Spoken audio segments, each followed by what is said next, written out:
Hello student, it's your bio classes and today we will discuss the most important topic of this chapter, that is immunosystem. So let's discuss the topic. See what is immunosystem. First of all, इस topic में आगे बढ़ने से पहले आप ये समझ लो कि immunosystem and the immunity both are the contrasting, ठीक है, ये कॉन्ट्रास्टिंग वर्ड्स है। इम्यूनोसिस्टम जो एक नेटवर्क लाइक स्ट्रक्चर है, नेटवर्क है पूरा, जो पूरे होल बॉडी में स्प्रेड है, मतलब स्प्रेड है in form cells, tissue, organ, जो भी इसमें कोऑर्डिनेट वे में काम कर रहे हैं, हम उसे इम्यून सिस्टम कहेंगे। वो एक सिस्टम की तरह वर्क कर रहे हैं। जैसे कंप्यूटर एक सिस्टम है, उसमें बहुत सारे पार्ट्स होते हैं, कीबोर्ड है, मॉनिटर है, वीडीयू है, सीपीयू है। तो ये जैसे सेल, टिश्यू, ऑर्गन की बात कर रहे हैं, वैसे ही ये सारे पार्ट्स है, एक सिस्टम बना रहे हैं, दैट इज़ इम्यून सिस्टम। और इसी इम्यून सिस्टम की वजह से हमारे बॉडी में एक नेचुरल फेनोमेनन की वजह से एक फाइटिंग कैपेसिटी डेवलप होती है, डिफेंस मैकेनिज्म डेवलप होता है, जिसे हम इम्यूनिटी कहते हैं। ठीक है, तो बोथ आर द कॉन्ट्रास्टिंग, थोड़ा सा स्लाइट डिफरेंस है, nothing else. Here you see, immune system is a network of the cell, tissue and organ that work together, यानी कि ये एक साथ काम करेंगे कोऑर्डिनेट वे में और हमारे बॉडी को किसी भी डिजीज़ से प्रोटेक्ट करेंगे। कोई भी डिजीज़ जो हमारे बॉडी में हो रहा है उससे वो प्रोटेक्ट करेंगे। इसे हम डिफेंस सिस्टम कहते हैं अपने बॉडी का, that is immune system. It's like a defence mechanism और सिस्टम ऑफ आवर बॉडी। ये क्या करता है immuno system? Look out and destroy the disease causing germs. Look out in sense वो कैसे मॉनिटर करेगा कि पूरे बॉडी में कहाँ पे प्रॉब्लम होने वाली है। तो देयर इज़ अ सेल, जो आप जानते हैं वो एक स्पेशल टाइप का सेल हमारे बॉडी में जो है फाइट करता है डिजीज़ के against, that is the WBC, white blood cells और वाइट ब्लड कॉर्पस्कल्स। ये ब्लड में फ्लो करते रहते हैं ऑल टाइम, ये ब्लड में प्रेजेंट है और ब्लड में फ्लो करेंगे, सर्कुलेट करेंगे और थ्रू आउट द बॉडी इसे पूरे बॉडी के पार्ट्स को वो मॉनिटर करते हैं। और जैसे ही पता चलता है इस देयर इज़ एनी जर्म, तो वो उसके लिए एक्टिवेट होंगे और उसे किल करेंगे।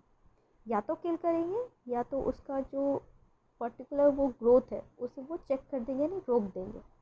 तो इनका अपना टेक्निक है कि ये काम है कैसे करते हैं, तो अभी हमें वही समझना है। सी द जर्म्स और the any foreign substances that enter our body call antigen. Antigen that means वो जर्म्स या पैथोजेन जो भी बॉडी में इंटर कर रहा है उसे हम एंटीजेन कहते हैं। और इसी एंटीजेन को कौन रिकॉग्नाइज करता है? WBC। ठीक है, जैसे ही WBC ने इस एंटीजेन को रिकॉग्नाइज किया, इस WBC ने इस एंटीजन को रिकॉग्नाइज किया, वो एंटीबॉडीज़ बना देंगे। यहाँ पे वर्ड्स दिए हुए हैं, मैं अगेन रिपीट कर रही हूँ फिर से। Antigen that is the germ of foreign substances, जो भी बॉडी में प्रॉब्लम क्रिएट करने वाले हैं उसे कौन रिकॉग्नाइज कर रहा है? WBC।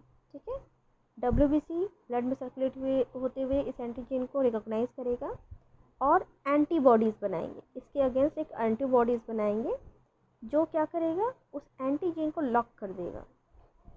उस लॉक करने का मतलब है या तो उसकी ग्रोथ को चेक कर देगा, स्टॉप कर देगा, या तो उसे पूरी तरह से डिस्ट्रॉय कर देगा। ये इनका मैकेनिज्म है। एंटीजन एंटीबॉडी रिएक्शन इसे कहते हैं। जब एंटीजन को रिकॉग्नाइज करके WBC एंटीबॉडीज़ बनाएंगे और उसे डिस्ट्रॉय कर देंगे। और यहाँ पे लास्ट में आपका टॉपिक दिए हुए हैं, the ability of a body to resist a disease with the help of antibodies is called immunity. That means हमारा बॉडी जब भी किसी डिजीज़ की अगेंस्ट या उसके ऑब्वियसली अगेंस्ट रेसिस्ट करता है, मतलब रोके रखता है, हमारे बॉडी का डिफेंस मैकेनिज्म वर्क कर रहा है एंटीबॉडीज़ बना के, तो हम उसे इम्यूनिटी कहेंगे।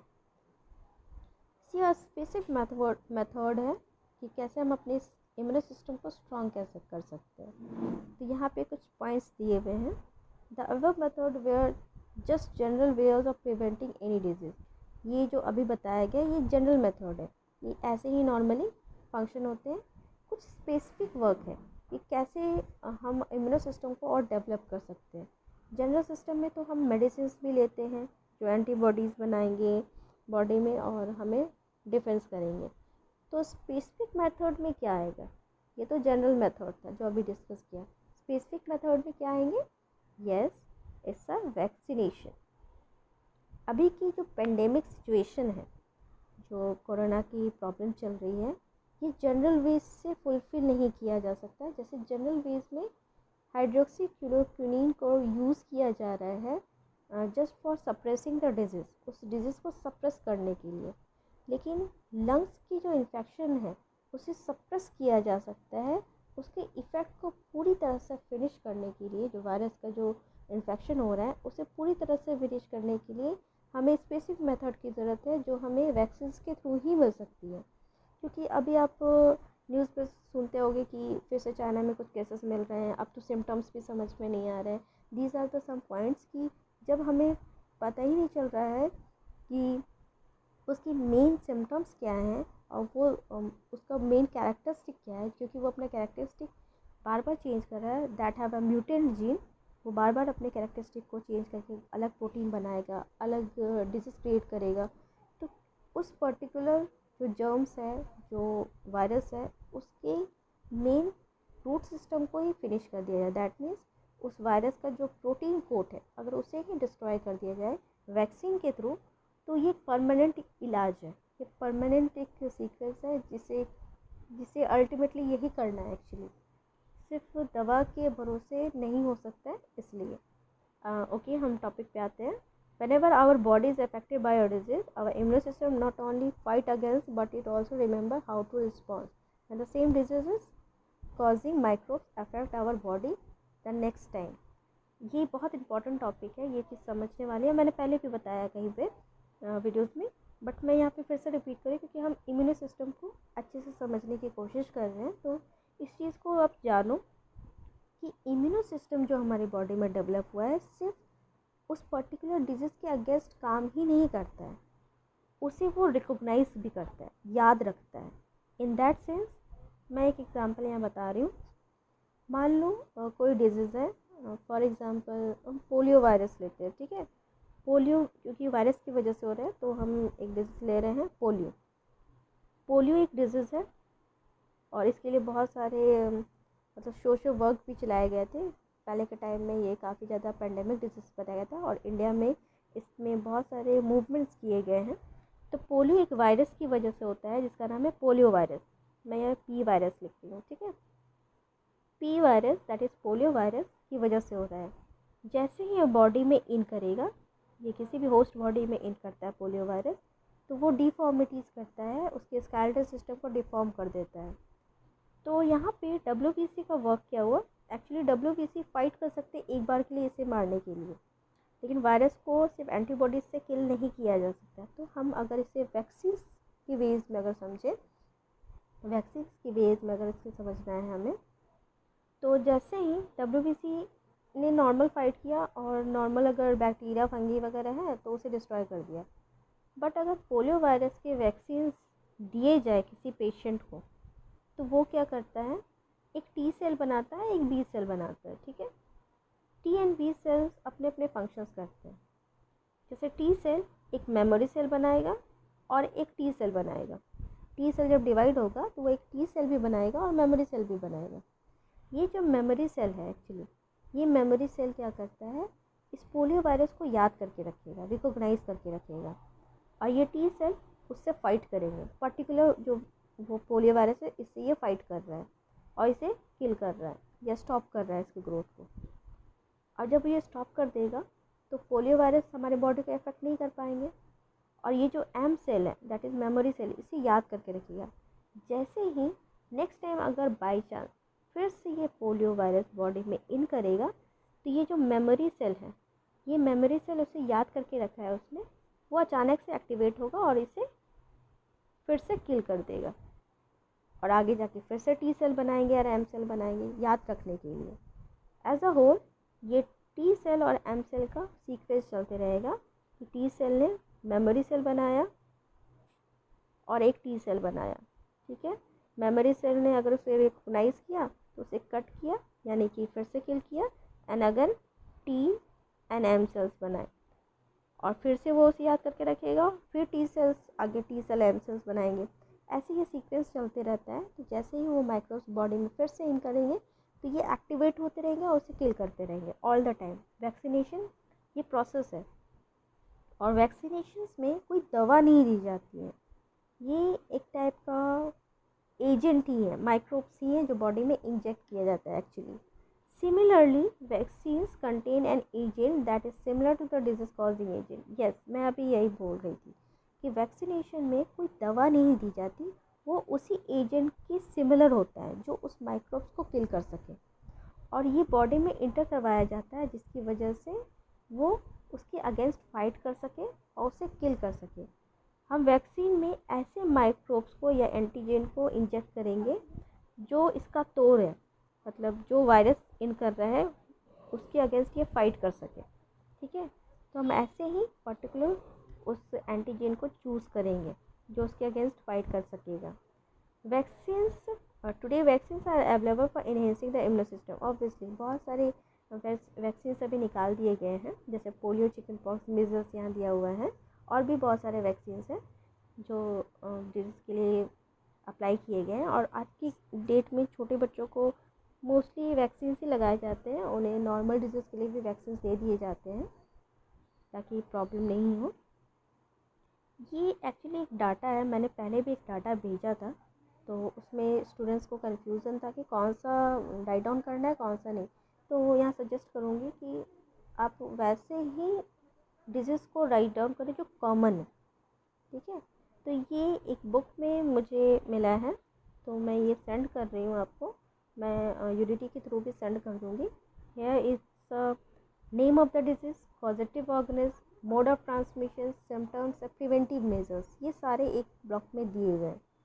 तो इससे रिलेटेड कुछ पॉइंट्स हैं, मैं वन बाय वन बता दूं आपको। सी, पोलियो वायरस जो अभी हमने डिस्कस किया था, wait I am zooming the topic, थोड़ा जूम करने दो। ओके ओके, चलो स्टार्ट करते हैं। सी, पोलियो वायरस जो अभी हम लोगों ने डील किया था, उस पोलियो वायरस से रिलेटेड ये पॉइंट्स हैं। हम उसे पोलियो माइलिटीज़ कहते हैं, that is the creeping disease, उस डिजीज़ का नाम है। नॉर्मली हम पोलियो कहते हैं, उसे शॉर्टली कहते हैं, लेकिन उसका फुल नेम है poliomyelitis and the creeping disease. Creeping इसलिए क्योंकि इसमें बोन्स जो है डिफॉर्म हो जाते हैं और जो पेशेंट है वो क्रीप करता है, क्राउल करता है एक टाइप से, इसीलिए इसको क्रिपिंग डिजीज़ कहा गया है। और ये किसकी वजह से होता है? पोलियो वायरस, ये सबसे स्मॉलेस्ट वायरस है जो इन्फेक्ट करता है। मोड ऑफ ट्रांसमिशन क्या है? थ्रू द फेसेस, मतलब कंटेमिनेटेड जो फेसेस हैं, एक्सपेल्ड आउट अनडाइजेस्टेड फूड है वो, या फूड या वाटर के through, by flies, house flies के थ्रू भी हो सकता है। Symptoms, high fever, headache. Symptoms मतलब जो साइंस है कि कैसे पता चलेगा कि ये पोलियो डिजीज़ ही है, तो इसमें ये पॉइंट्स दिए गए हैं सिम्टम्स से। पैरालिसिस, लिम्स में पैरालिसिस हो सकता है, मतलब आर्म्स में, और वॉलेंट्री मसल्स में, मतलब जो मसल्स हमें नॉर्मल वर्क के लिए चाहिए उसमें स्टिफनेस आ सकती है, वो वर्क करना बंद कर सकते हैं। और इसके प्रिवेंटिव मेजर्स क्या हैं? हम इसमें वैक्सीन्स ले सकते हैं, ये पेशेंट को आइसोलेट मतलब अलग रख सकते हैं। प्रॉपर जो वेस्ट प्रोडक्ट का डिस्पोजल है वो सही से होना चाहिए। Eradication of flies, eradication of flies का मतलब है जो भी हाउस फ्लाइज है या मॉस्किटोज़ हैं उन्हें प्रॉपरली इरेडिकेट करना चाहिए, मतलब हटाना चाहिए। तो उनका सोर्स जो है स्टैटिक वाटर, उसे फिनिश कर दिया जाए। प्रॉपर जो भी हम मतलब स्प्रे यूज़ करते हैं उन्हें किल करने के लिए, हम प्रॉपरली वो यूज़ करें, बट ज़्यादा यूज़ ना करें क्योंकि हमारे बॉडी को वो इफ़ेक्ट कर सकता है। तो ये पॉइंट्स ऐसे हैं कि आपको पढ़ना कैसे है। मैं सिर्फ आपको ये डिजीज़ और पॉजिटिव ऑर्गेनिज्म के नेम प्रोनाउंस करना बता दूँ, तब आप आगे कंटिन्यू आराम से कर पाओगे। See, second one is hepatitis. ठीक है, इसमें हेपेटाइटिस के बहुत टाइप है, hepatitis virus A, B, C, D, E and G. Wait, आपको जब ये लिखना होगा तो आप ऐसे नहीं लिखोगे, ध्यान रखना, लिखना है हेपेटाइटिस वायरस ए। ठीक है, उसके बाद hepatitis virus B, hepatitis virus C, and hepatitis virus D, hepatitis virus E, hepatitis virus G, ऐसे लिखोगे। यहाँ पे हेपेटाइटिस ए और बी के बारे में बताया गया है कि ओरल फेसेस जो मतलब वेस्ट मटेरियल ओरल माउथ्स के थ्रू आते हैं, वो कंटामिनेटेड फूड और वाटर से हो सकता है ये चीज़, और ब्लड ट्रांसफ्यूज़न मतलब ब्लड जो चढ़ाया गया है पेशेंट्स को उससे हो सकता है, या फिर कोई भी चोट लगे या निडल या रेजर वगैरह जैसे भी बॉडी में वो कैसे भी इन कर सकते हैं। इसके सिम्टम्स बताए गए हैं और ये प्रिवेंटिव मेजर्स हैं। ठीक है, तो यहाँ पे ऐसा कुछ पॉइंट नहीं है जो मुझे एक्चुअली डील करना है। ठीक है, मैं कुछ पॉइंट्स यहाँ पे डील कर दे रही हूँ। जैसे कि यहाँ पे नॉर्मली नौसिया दिया हुआ है, ठीक है, तो इसमें प्रॉब्लम हो सकती है। नौसिया मतलब सफोकेशन फील करना, मतलब घुटन लगती है, जैसे उसे नौसिया कहते हैं। मैलिग्नेंट कैंसर मतलब होता है एक प्लेस से दूसरे प्लेस में जब वो मूवमेंट करते हैं, इन्फेक्टेड सेल मूवमेंट करते हैं, तो हम उसे मैलिग्नेंट कहते हैं। ठीक है, तो जब ये लीवर कैंसर की बात हो रही है तो लीवर का एक पार्ट अगर इन्फेक्ट हो गया तो वो इन्फेक्टेड सेल, लीवर का वो जो इन्फेक्टेड सेल है वो मैलिग्नेट करेगा। एक प्लेस से दूसरे प्लेस में अगर वो जा रहा है तो उसे मैलिग्नेट कैंसर कहेंगे। Next one is a rabies, that is hydrophobia. Hydro means water, phobia means डर, मतलब पानी से जो डर लगता है। रेबीज़ क्या है? रेबीज़ वायरस से फैलता है, और जब डॉग्स की बाइटिंग होती है, मतलब जब कुत्ते काटते हैं ना, ये उससे रिलेटेड है। ठीक है, तो रेबीज़ मोस्टली जो डॉग्स की सलाइवा है उसकी वजह से फैलता है। इसीलिए पहले तो 14 इंजेक्शंस लगते थे, अब तो सब बच गए हैं, 2 से काम हो जाता है। It's quite better. 14 injection, there is a preventive measures, काफ़ी टाइम पहले का बुक है, तो आज की डेट में अपडेटेड है कि 2 इंजेक्शन से भी काम हो रहे हैं, तो अफ्रेड होने की ज़रूरत नहीं है। और यहाँ पे सिम्टम्स दिए हुए हैं हाइड्रोफोबिया। उसमें मेनली क्या होता है, इसमें वाटर से बहुत ज़्यादा फियर हो जाता है, डर हो जाता है। Come to the fourth one, that is ads.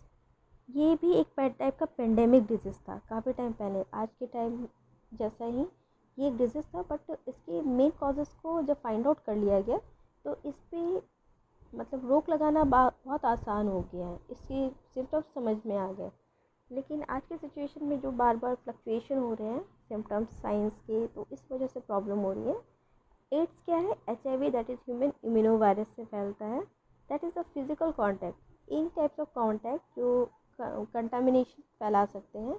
या तो हो सकता है जो पेशेंट एड्स का पेशेंट है उसके ब्लड को ट्रांसफ्यूज़ कर दिया जाए, किसी और अच्छे पेशेंट में चढ़ा दिया जाए जो क्योर है, तो उसे भी ये इन्फेक्शन हो सकता है। तो ये सारे कुछ सिम्टम्स हैं जिसकी वजह से ये और फैल सकता है। Here is a symptoms and the preventive measures. Tuberculosis, TB.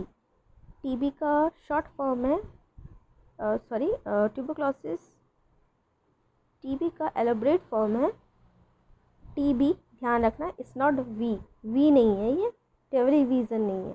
ठीक है, तो ये टीबी का फुल फॉर्म है ट्यूबरक्लोसिस। और ये किसकी वजह से होता है? Mycobacterium tuberculosis. मैं अगेन रिपीट कर दूँ वर्ड, माइकोबैक्टीरियम ट्यूबरक्लोसिस। ठीक है, तो ये जो ट्यूबरक्लोसिस है इसमें भी जो मेन प्रॉब्लम है that is the physical contact and blood transfusion, contamination, needle, syringe. अगर उस पेशेंट को, जिस पेशेंट को है ट्यूबरक्लोसिस, उसके थ्रू मतलब उसका सिरिंज यूज़ कर दिया जाए फिर से। आजकल तो डिस्पोजल सिरिंज यूज़ किए जा रहे हैं, दैट क्वाइट बेटर। और उसके पेशेंट से जो भी इन्फेक्शन फैल सकते, that is the reason of tuberculosis.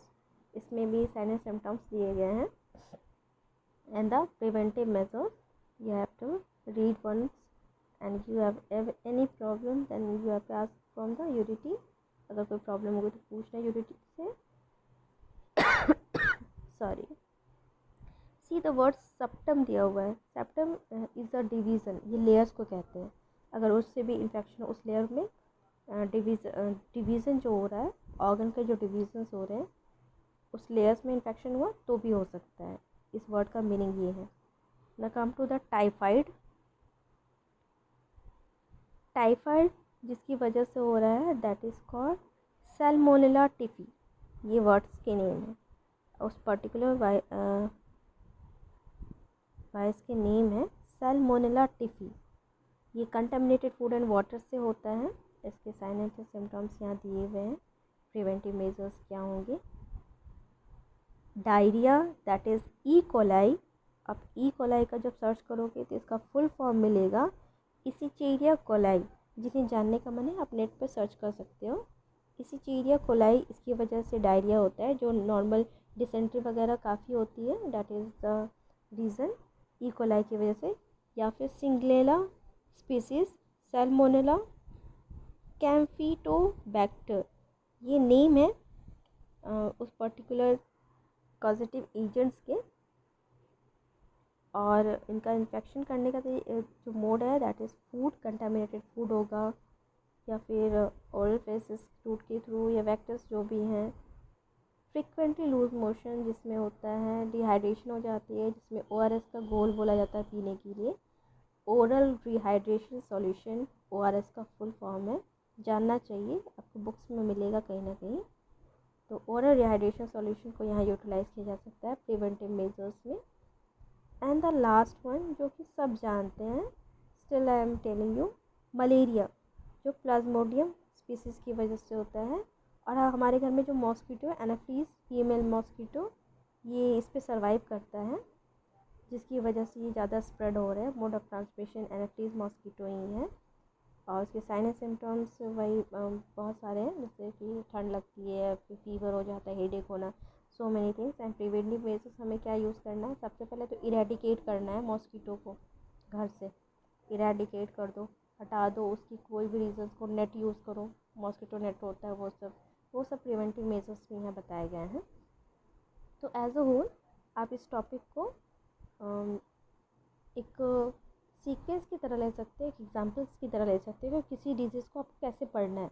मतलब डिजीज़ के नेम जानने हैं आपको, उसके एजेंट्स के नेम्स जानने चाहिए कि किसकी वजह से ये हो रहा है, ये किसकी वजह से फैलता है, एंड देन इसके साइन और सिम्टम्स क्या हैं जिसकी वजह से हम इसे पहचान सकें। और अगर हम इसे पहचान लेते हैं तो एज ऑब्वियस है हम इसके अगेंस्ट वर्क कर सकते हैं, हम प्रिवेंशन यूज़ कर सकते हैं। Likewise at that the moment of the pandemic situation, हम जब कोरोना वायरस को जान गए हैं, हम उसके मोड ऑफ ट्रांसमिशन को जान गए हैं और उसके सिम्टम्स समझ रहे हैं, कहीं कहीं कहा जा रहा है कि सिम्टम्स नहीं समझ में आ रहे हैं, तो इट्स ओके कि अगर हम इस चीज़ को समझ पा रहे हैं कि मोड ऑफ ट्रांसमिशन क्या है, तो हम सिम्टम्स को अभी ना ध्यान रख के अगर मोड ऑफ ट्रांसमिशन को समझ गए हैं तो क्यों ना प्रिवेंटिव मेजर्स यूज़ करें। ऑब्वियस है कि सिम्टम्स कंफ्यूजन क्रिएट कर रहे हैं कि ये सिम्टम्स होगा तभी हम समझ सकेंगे, तो हम अभी के डेट में प्रिवेंटिव मेजर्स यूज़ करेंगे। You have to use mask and the distance from the other persons, social distancing जैसे कहा जा रहा है यूज़ करना चाहिए। घर में नहीं करना चाहिए, बट जो लोग बाहर से आ रहे हैं उनके साथ थोड़ा सा क्वारंटाइन वेज में रहो, और ऐसा नहीं कि उनके साथ बिहेव अलग हो जाए, आप उनसे मतलब अच्छे से ही बिहेव करो, but make the distance maintain करो, सैनिटाइजर्स यूज़ करो बाहर जाते हो तो, क्योंकि बाहर जाना ऑब्वियस है कि कुछ काम बाहर आएगा तो आपको जाना ही होगा। तो सेम द वे आपको अभी प्रिकॉशंस लेने चाहिए, और आप जितना जान रहे हो आप दूसरों को भी बताओ। जो नहीं जान रहे हैं, जिनकी जो प्रिकॉशंस नहीं ले पा रहे हैं, उन्हें ये चीज़ बताओ, अवेयर करो। It's a prime duty for all of us कि हम एक दूसरे को भी बताएं, जिन्हें नहीं पता चल रहा उन्हें यूज़ करना सिखाएं। अगर वो मास्क यूज़ नहीं कर सकते नहीं है तो यू हैव टू यूज़ रुमाल, जो हैंकी है, तो different types of hankies use करो। एक ही हैंकी को बार बार यूज़ नहीं करना चाहिए, क्योंकि उसके फाइबर्स भी धीरे धीरे डिस्ट्रॉय होते हैं। तो कहा जाता है कि 3 लेयर्स वाले मास्क को यूज़ करना चाहिए। तो आप हैंकी को फोल्ड करके उसे यूज़ कर सकते हो, तो जैसा बेटरली आप अवेयर कर सको अपनी सोसाइटी में लोगों को। So that's it the topic today, and thank you. You have to note down all the topics, and if any questions then ask from the UDT. Okay, bye, thank you.